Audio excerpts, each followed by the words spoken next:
I give the floor to Ms. Mireille Grosjean, member of the Executive Committee of Universal Esperanto Association.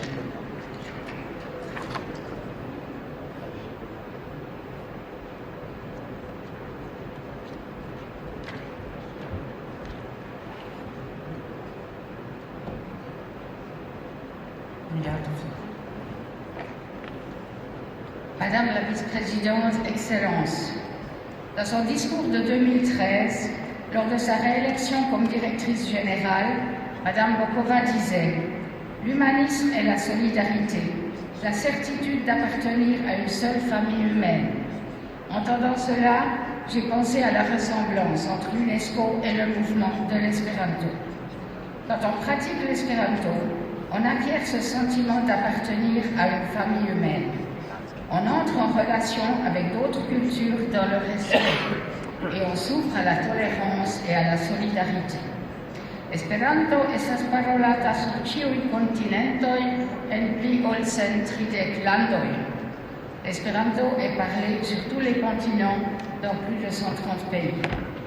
UNESCO agnoskis la valoron de Esperanto per du rezolucioj en 1924 kaj 1985.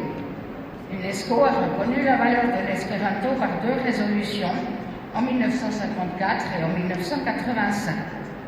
Depuis 2017, le courrier de l'UNESCO paraît en espéranto et sert de support à des cours d'espéranto.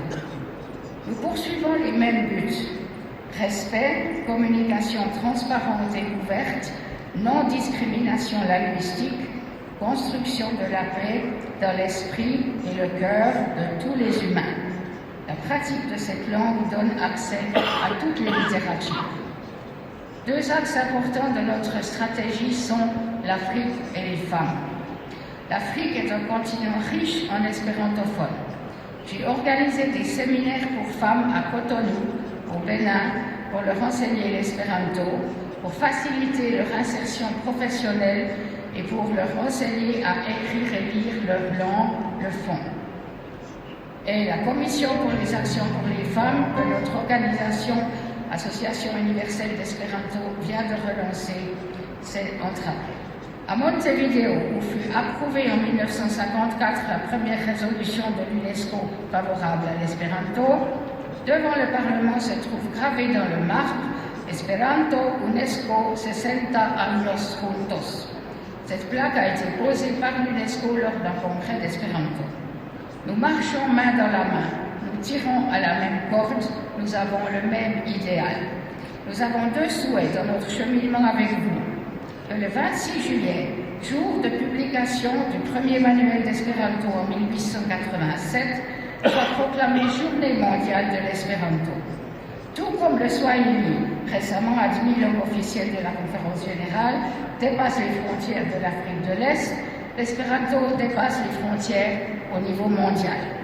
Et que l'espéranto soit inscrit sur la liste du patrimoine culturel immatériel de l'UNESCO. Il figure déjà sur les listes de la Pologne et de la Croatie. Je vous remercie.